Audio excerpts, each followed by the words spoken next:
बिस्मिल्लाहिर्रहमानिर्रहीम, अस्सलाम वालेकुम। खेलों की खबरों पर तबसरों और तस्वीरों से स्कोर के एक और प्रोग्राम के साथ सैयद याह्या हुसैनी आपकी खिदमत में हाजिर है। 3 मुल्की क्रिकेट टूर्नामेंट में आज टीम पाकिस्तान अफगानिस्तान के खिलाफ मैच खेलने मैदान में उतर रही है। प्रोग्राम के आगाज़ पर चलते हैं शारजा, जहां हमारे साथ मौजूद हैं जियो न्यूज़ के नुमाइंदे सिब्त आरिफ नकवी। ये बताइएगा कि 3 मुल्की टूर्नामेंट में आज चौथा और पाकिस्तान का तीसरा मैच है। एक लंबे अरसे के बाद शारजा किसी टूर्नामेंट की मेज़बानी कर रहा है और इस टूर्नामेंट की अहमियत इस तनाजुर में कुछ ज़रा ज़्यादा दिखाई देती है कि इस टूर्नामेंट में शरीक तीनों टीमें यूएई में मुनक़्क़िदा एशिया कप में भी एक्शन में होंगी। जैसे कि आपने कहा कि शारजा में एक तवील अरसे बाद जो है यहाँ पर टूर्नामेंट मुनक़्क़िद हो रहा है और अच्छी बात यह है कि इसके बाद एक बड़ा टूर्नामेंट होने जा रहा है एशिया कप, जिसके लिए तीनों टीमें ही इस टूर्नामेंट को बतौर तैयारी के लिए इस्तेमाल कर रही हैं। मुख्तलिफ प्रेस कॉन्फ्रेंस में या मीडिया टॉक्स में जब भी कोई प्लेयर आता है तो यही कहता है कि अगला हदफ या मेन हदफ जो है इस टूर्नामेंट का 3 मुल्की सीरीज़ का यही है कि वो तैयारी करें, वो क्लेमेटाइज़ करें अपने प्लेयर्स को यहाँ की कंडीशन से जो इस वक्त काफ़ी सख्त महसूस होती हैं, क्योंकि दर्जा हरारत यहाँ पर 40 से ऊपर सेंटीग्रेड से ऊपर हो रहा है और शाम के औकात में भी जब मैच शुरू होता है तो दर्जा हरारत बहुत होता है। जो बॉलर्स हैं उनको बॉल ग्रिप करने में मुश्किल होती है, फील्डर्स को बॉल कैचिंग करने में मुश्किल होती है, बैट्समैन को क्योंकि नमी होती है तो जो नया प्लेयर आता है उसको बैटिंग करने में मुश्किल होती है। तो टफ़ कंडीशन है और यकीनन ये जो गर्मी का सिलसिला है वो जारी रहेगा और जो टीम्स यहाँ पर खेल रही हैं मुत्तहिदा अरब अमीरात, पाकिस्तान और अफगानिस्तान, तो उनको एक अच्छी प्रैक्टिस करने का मौका मिल रहा है इस टूर्नामेंट की तरफ से। और जो शारजा की कंडीशन है तो ना सिर्फ प्लेयर्स क्लेमेटाइज हो रहे हैं, बल्कि आपको एक दिलचस्प बात ये बताएं कि यहाँ पर जो कंडीशंस सहाफ़ियों को भी फराहम की गई हैं, ऐसा लग रहा है कि वो भी एशिया कप खेलते हुए नज़र आएंगे क्योंकि वो भी क्लेमेटाइज करने की पोजीशन में हैं। बहुत शुक्रिया आपका। सिब्त आरिफ नकवी हमारे साथ शारजा से मौजूद थे और 3 मुल्की टूर्नामेंट के हवाले से जो सूरत हाल है, जो मौसम है, उस हवाले से हमें आगाही दे रहे थे। उधर पाकिस्तान क्रिकेट बोर्ड के चेयरमैन सैयद मोहसिन रज़ा नकवी यूएई में पाकिस्तान और अमारात मैच के दौरान स्टेडियम में मौजूद रहे। गुज़िश्ता रोज़ पाकिस्तान क्रिकेट बोर्ड के सरबराह सैयद मोहसिन रज़ा नकवी ने खिलाड़ियों के हक़ में मद्दाहों से उन्हें सपोर्ट करने की अपील की। एक्स अकाउंट पर chairman Pakistan cricket board Syed Mohsin Raza Naqvi ने लिखा कि सोशल मीडिया पर ट्रोलिंग के बजाय खिलाड़ियों की हौसला अफजाई करें। सलमान अली आगा और मोहम्मद हारिस को सपोर्ट मिलनी चाहिए। कप्तान और विकेट कीपर को तनकीद के बजाय उनका साथ दीजिए। पाकिस्तान T20 क्रिकेट टीम में विकेट कीपर मोहम्मद हारिस एक जारहा मिजाज बैटर की हैसियत से मौजूद है, लेकिन हालिया कुछ अरसे से उनकी कारकर्दगी ज़्यादा अच्छी दिखाई दे नहीं रही। हमारे साथ मौजूद हैं पाकिस्तान टीम के साबिक टेस्ट कप्तान राशिद लतीफ़ साहब। खुशामदीद कहेंगे आपको। राशिद लतीफ़ साहब, ये बताइएगा कि पाकिस्तान ने सह फरीकी टूर्नामेंट में इब्तदाई दोनों मुकाबले जीते हैं, जहां टॉप ऑर्डर और बॉलर्स ने उम्दा कारकर्दगी का मुजाहरा किया, लेकिन wicket keeper batter Mohammad Haris मुसलसल तनकीद की जद में है। 25 T20 मुकाबलों में उनके सिर्फ 407 रन हैं और आखिरी 8 मैचों में उनके क्रेडिट पर महज 37 रन ही हैं। आपके ख्याल में क्या मोहम्मद हारिस पर की जाने वाली ये तनकीद वजह है या उन्हें अभी मज़ीद मौका दिया जाना चाहिए? देखिए, मोहम्मद हारिस को जब लिया था तो उनको टॉप ऑर्डर पे लिया था, 1, 2, 3 नंबर्स पे वो खेला करते थे, लेकिन अचानक से उनका नंबर बहुत नीचे चला गया, जिसमें कम बॉल मिलती है उनको। उनका डिफरेंट रिकॉर्ड डिफरेंट नंबर पे मिलेगा आपको। 1 नंबर 2 नंबर पे जो यानी कि ओपन करते थे डिफरेंट होगा, 3 नंबर पे टोटली डिफरेंट होगा और नीचे आके इतना अच्छा रिकॉर्ड नहीं मिलेगा क्योंकि 6, 8, 9 बॉल खेल के वो आउट भी हो जाते हैं। तो उनको अगर बैटिंग करानी है अगले मैचेस में तो प्रैक्टिस कराएं, उनको ऊपर कर दें, एक आध को रेस्ट करा दें वो टॉप ऑर्डर में। तो वहाँ पे देखें, अगर वहाँ पे भी फ्लॉप होते हैं फिर हमें सोचना पड़ेगा कि वाकई में उनकी परफॉर्मेंस अच्छी नहीं है, उनकी जगह रिप्लेसमेंट चाहिए होगी, लेकिन उनको ऊपर नंबर पे भी खिलाना चाहिए। अच्छा राशिद लतीफ़ साहब, अगर हम गौर करें तो बांग्लादेश के ख़िलाफ़ मोहम्मद हारिस 1 डाउन पोजीशन पर खेले, वेस्ट इंडीज़ के ख़िलाफ़ कभी नंबर 4 पर, कभी नंबर 8 पर, और अब सह फरीकी सीरीज़ में उन्हें तो नंबर 7 पर बैटिंग के लिए भेजा जा रहा है। यानी मुस्तकिल तौर पर एक ही पोजीशन पर खेलने का मौका उनको मैसर आ नहीं रहा। क्या आप समझते हैं कि यही उनकी नाकामी की असल वजह है? अगर उन्हें एक मुस्तकिल बैटिंग पोजीशन पर रखा जाए तो वो टीम के लिए बेहतर परफॉर्म कर सकते हैं। ज़रूर पड़ता है। ये छोटा फॉर्मेट है, T20 है, इसमें ज़्यादा फ़र्क पड़ता है। वनडे जब होता है या टेस्ट क्रिकेट तो अच्छे जो प्लेयर्स होते हैं वो मैनेज कर जाते हैं नंबर्स को, कभी वो ओपन कर लेते हैं तेंदुलकर की तरह या दूसरे प्लेयर्स की तरह ऊपर जाके ब्राइन लारा।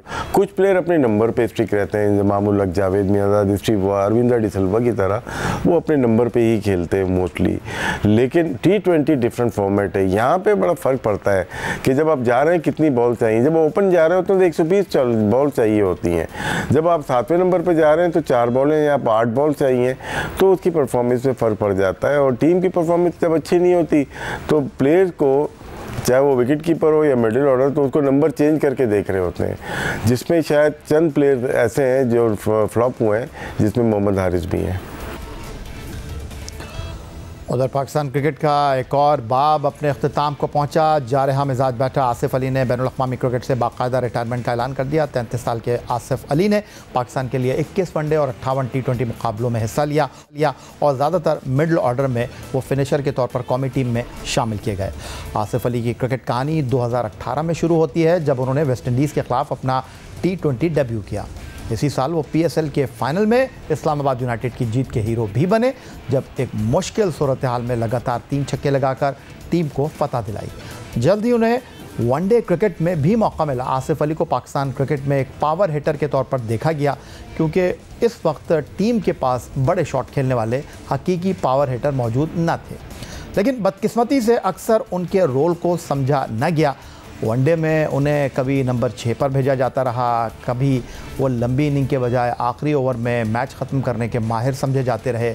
T20 में भी ज़्यादातर वो महज 7-8 गेंदों के लिए बैटिंग करने आते। यही वजह थी कि उनकी बहुत सी इनिंग्स अधूरी रह जाती।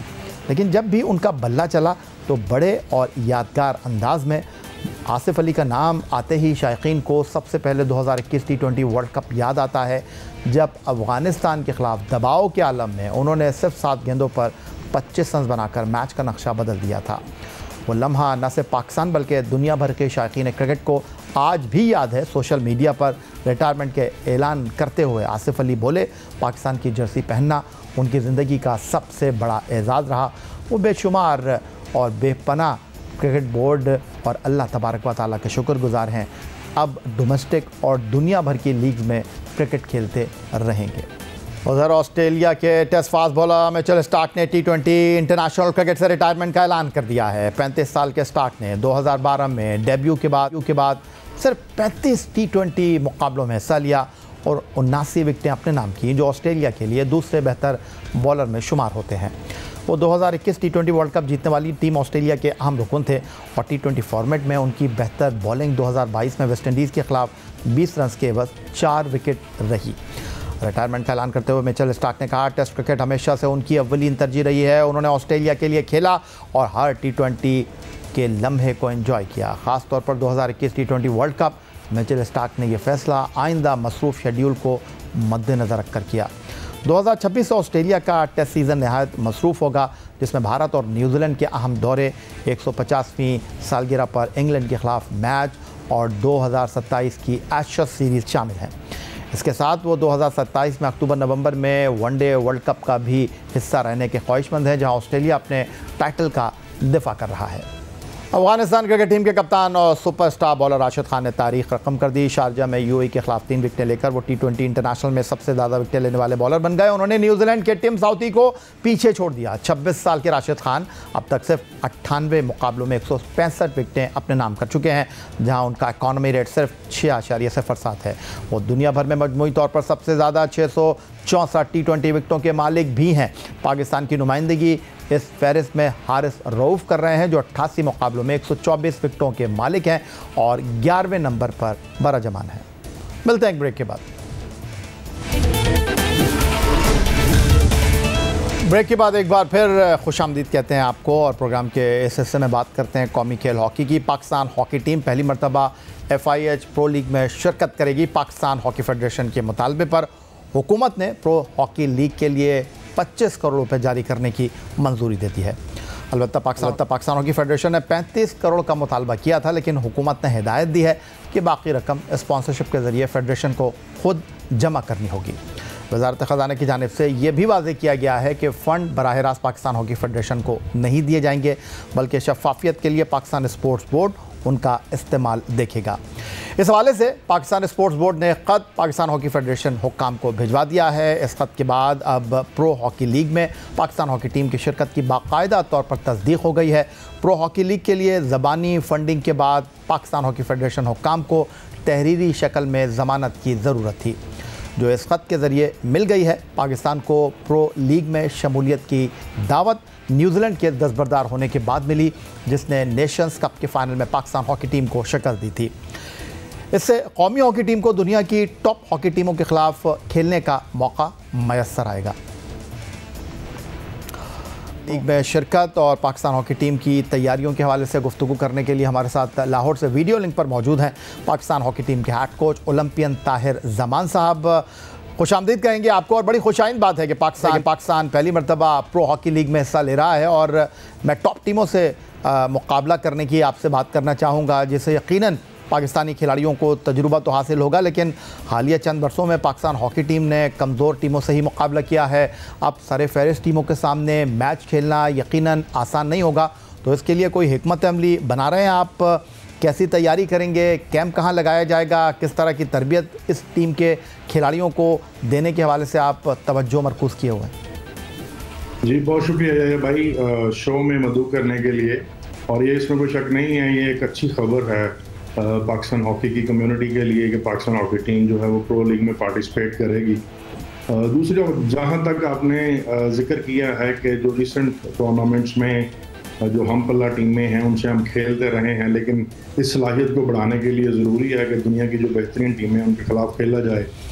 और मैं इस बात से भी इत्तेफाक करता हूँ कि ये इतना आसान नहीं है इस चैलेंज को लेना। बाज़ जो हमारे हॉकी एक्सपर्ट्स हैं, जो हॉकी के टेक्नोक्रेट्स हैं, उनका पॉइंट ऑफ व्यू भी अपनी जगह पे अहमियत रखता है। मैं उनकी रिस्पेक्ट करता हूँ, उनकी सोच की और उनकी तजर्बे की, जो ये कहते हैं कि उन्हें लगता है कि शायद ये जो है एक नुकसानदेह अमल होगा इतना पैसा खर्च करके प्रो लीग में शामिल होना। लेकिन मैं समझता हूँ कि इसमें शामिल हुए बगैर ये जो पिछले 3-4 टूर्नामेंट्स देखे हैं, हमने कहीं ब्रॉन्ज कहीं पे सिल्वर जीते हैं। और यूजुअली वो टीमें जो फाइनल में हमारे सामने आई जो किसी ना किसी वजह से दुनिया की टॉप 8-10 टीमों के साथ खेल रही हैं। मैं यहाँ पे फ्रांस की बात कर लूँ या न्यूजीलैंड की बात कर लूँ, वो प्रो लीग का भी हिस्सा रही हैं। सो ये फ़र्क जो है ना, इस फ़र्क को मिटाने के लिए ज़रूरी है कि हम भी दुनिया की जो बेहतरीन टीमें हैं उनके साथ खेलें। आपने अपने साथी ओलंपियंस की बात की, जो कि सवाल उठा रहे हैं कि इतने करोड़ों रुपए की रकम खर्च कर प्रो हॉकी लीग में जाना जो है वो इतना सूदमंद नहीं रहेगा। तो लगे हाथ पाकिस्तान हॉकी फेडरेशन के साबिक associate secretary Olympian Ayaz Mahmood साहब इस बारे में क्या कहते हैं, वो ज़रा आपको दिखा देते हैं। एज एसोसिएट मैंने सेक्रेटरी काम किया था 1 महीने के लिए, जिसके अंदर उस वक्त भी फ़ंड्स के इशू थे। और मेरा ख्याल है कि अगर आपके पास फ़ंड्स नहीं हैं तो आपको इस प्रो लीग में जाने की कोई ज़रूरत नहीं है। इन केस अगर आपको पैसा मिल भी जाता है तो आपको चाहिए कि आप अपने डोमेस्टिक स्ट्रक्चर पे लगाएं जो बिल्कुल एग्जिस्ट ही नहीं करता। अगर आपने प्रो लीग पे जाना है और उसके बाद अगर आप ओलंपिक्स में क्वालिफाई करते हैं तो चले मैं मानता हूँ कि आप ज़रूर जाना चाहिए। अगर आप प्रो लीग में जाने के अंदर अगर आप एशियन गेम्स के लिए क्वालिफाई करते हैं तो मैं कहता हूँ बिल्कुल होना चाहिए। लेकिन अगर आप प्रो लीग में जा रहे हैं और आपको वहाँ पे कोई रिकग्निशन नहीं मिल रही ओलंपिक्स के लिए या एशियन गेम्स के लिए, तो मेरा ख्याल है कोई फ़ायदा नहीं है। आप 80 करोड़ रुपए खर्च भी करेंगे और रिज़ल्ट जो आपकी ट्रेनिंग का हाल है, तो इस तरह ना हो कि जिस तरीके से आप न्यूजीलैंड से 6-2 से आप हारें तो आप पता लगे कि वहाँ पर और बेहतर टीमें होंगी जो टॉप 8 टीम्स हैं वर्ल्ड की, जिसमें हॉलैंड है, जर्मनी है, ऑस्ट्रेलिया है, बेल्जियम है। तो पता लगा कि वो टेनिस स्कोर से ज़्यादा, मेरा यही डिमांड है। और मेरे ख्याल है बच्चों के बारे में सोचना चाहिए। बच्चों को हम फंड्स नहीं दे रहे हैं, उनकी नौकरियों के बारे में सोचना चाहिए। पाकिस्तान हॉकी ने बड़ा कुछ नाम दिया है इस पाकिस्तान को। अगर हम बच्चों के बारे में नहीं सोचेंगे तो एंड में यही होगा कि हम सिर्फ किताबों में पढ़ा करेंगे कि हम वर्ल्ड चैम्पियन थे और ओलंपिक चैम्पियंस थे। ओलंपियन अयाज महमूद कह रहे थे कि प्रो लीग में जाने का फ़ायदा ये है कि हम बराह रास्त वर्ल्ड कप खेल लें, ओलंपिक खेल लें, एशियन गेम्स खेल लें। अगर नहीं खेल रहे तो फिर सिर्फ पैसे के ज़िया के अलावा कुछ नहीं है। Olympian Tahir Zaman head coach manager Pakistan hockey team Lahore से वीडियो लिंक पर हमारे साथ मौजूद हैं। ताहिर ज़मान साहब, ओलंपियन अयाज महमूद की गुफ्तगू आपने सुनी, क्या तबसरा करना चाहेंगे? देखें, मैं अयाजी भाई के व्यूज़ की रिस्पेक्ट करता हूँ। देखें 2018-19 में भी हमने यही फैसला किया था और 6 साल गुजर गए हैं या 7 साल होने को आए हैं। क्या डेवलपमेंट कर ली हमने इन 7 सालों में? कहाँ पे ले गए हम अपनी हॉकी को पैसा ना ज़ाया करके, जो दूसरे लफ्ज़ों में हम कहते हैं कि प्रो लीग में ज़ाया।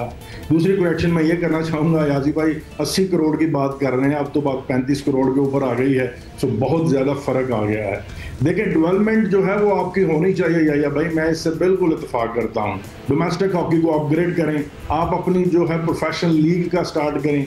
ये सारे वो काम हैं जो आपको लॉन्ग टर्म प्लान्स के लिए आपको शामिल करने होंगे, प्लेयर्स के डेवलपमेंट के लिए, नेशनल टीम के डेवलपमेंट के लिए, जूनियर लेवल पे, यूथ लेवल पे जॉब रेस्टोरेशन होनी चाहिए, जॉब्स भी मिलनी चाहिए, प्लेयर्स वेलफेयर पे काम होना चाहिए। लेकिन उन पे काम करने के लिए अगर आप कहेंगे कि हम प्रो लीग में पार्टिसिपेट नहीं करेंगे और अपनी जो नेशनल टीम जो आपकी फेस वैल्यू है, प्रैक्टिकली सारी पाकिस्तान की हॉकी जो है, ये पाकिस्तान हॉकी फेडरेशन का जो चांद है ना, वो नेशनल सीनियर टीम है आपकी। जब तक नेशनल सीनियर टीम जो है वो स्टारडम में नहीं आएगी, जब तक वो दुनिया की टॉप टीमों के साथ नहीं खेलेगी, दुनिया की हॉकी की खबरों का हिस्सा नहीं बनेगी, आप अपनी मेन प्रोडक्ट को कैसे सेलेबल बना सकते हैं कि आपकी डेवलपमेंट का काम भी जारी रहे। तो मैं उनकी बात से इस हद तक ज़रूर इत्तेफाक करता हूँ कि डेवलपमेंट पे काम होना चाहिए, डोमेस्टिक हॉकी को बेहतर बनाएं, प्लेयर्स की वेलफेयर पे काम करें, उनका जो पहले उनके जो राइट्स हैं उनको पहले मिलने चाहिए। लेकिन मैं नहीं समझता ये पैसे का ज़या है, ये दिखता है पैसे का ज़या है, लेकिन इस पैसे को लगाने के बाद जो 35 करोड़ का एक बजट सैंक्शन हुआ है प्रो लीग के लिए, मुझे लगता है कि हम वो गेन करेंगे जो आगे मुस्तकबिल में पाकिस्तान की हॉकी को बेहतर करने में बहुत ज़्यादा मददगार साबित होगा। बेहद शुक्रिया। ओलंपियन तारिज़मान पाकिस्तान हॉकी टीम के हेड कोच मैनेजर हमारे साथ लाहौर से मौजूद थे। Pro hockey league 2026 Pakistan hockey team ने शिरकत करना है।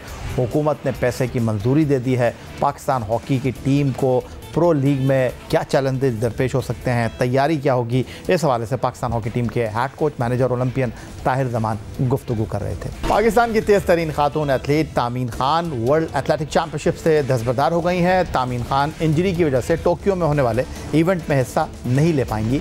इनको रवामा टोक्यो में होने वाले इवेंट में 100 मीटर की दौड़ में हिस्सा लेना था। एथलेटिक फेडरेशन ऑफ पाकिस्तान ने खुसूसी तौर पर तामीन के लिए वर्ल्ड चैम्पियनशिप की एंट्री हासिल की थी। पाकिस्तान एथलीट को 3 रोज़ पहले ट्रेनिंग के दौरान इंजरी हुई थी। MRI रिपोर्ट की रोशनी में डॉक्टर्स ने तामीन को मज़ीद 2 हफ्ते आराम का मशवरा दिया है।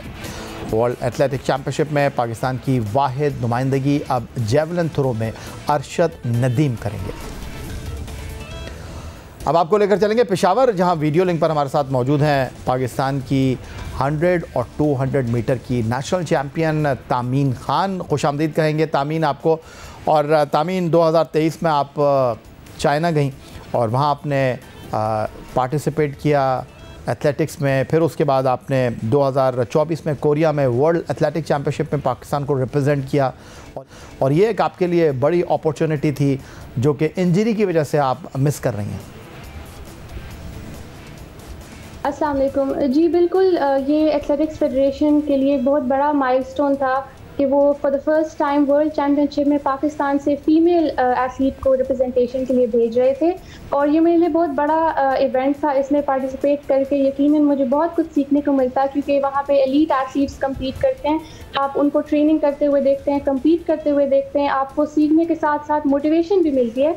लेकिन अनफॉर्चुनेटली इंजरी का किसी एथलीट को पता नहीं होता कि किस वक्त इंजरी हो जानी है, और मुझे भी इसी तरह ट्रेनिंग सेशन के दौरान इंजरी हो गई और मुझे डॉक्टर्स ने एडवाइस किया कि मैं 2 वीक्स रेस्ट लूँ और रिकवरी मेरी हो इस टाइम में। इसीलिए मैंने यही डिसीजन लिया कि मैं फेडरेशन को भी मैंने इन्फॉर्म किया कि बजाय इसके कि मैं बाहर जाके अपने आप को इंजर्ड शो करूँ जिस तरह एथलीट्स करते हैं और टाइम मेरा वेस्ट हो, वहाँ पे इससे बेहतर ये है कि मैं यहाँ पे अपनी रिकवरी पूरी तरीके से करूँ और जो आगे नेशनल और इंटरनेशनल कॉम्पिटिशन्स हैं उसके लिए भरपूर तैयारी करूँ। बेहद शुक्रिया तामीन खान हमें पेशावर से वीडियो लिंक पर ज्वाइन करने के लिए।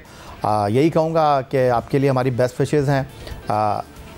आपके जो इंजरी की वजह से आप इस बार टोक्यो नहीं जा रही हैं, कोई बात नहीं, अगली बार पाकिस्तान को आलमी सतह पर रिप्रेजेंट कीजिएगा। आपके लिए हमारी नेक ख्वाहिशात। थैंक यू वेरी मच हमें ज्वाइन करने के लिए। यही था आज का हमारा प्रोग्राम। एक्स अकाउंट पर आप हमें फॉलो कर सकते हैं, ईमेल कर सकते हैं, अपनी राय से आगाह कर सकते हैं score@geo.tv पर। इस दुआ इस उम्मीद इस तवक्को के साथ कि पाकिस्तान में खेल और खिलाड़ी तरक्की करते रहें। सैयद यार हुसैन को स्कोर की पूरी टीम के साथ अगले प्रोग्राम तक के लिए इजाज़त दीजिए। अल्लाह हाफ़िज़।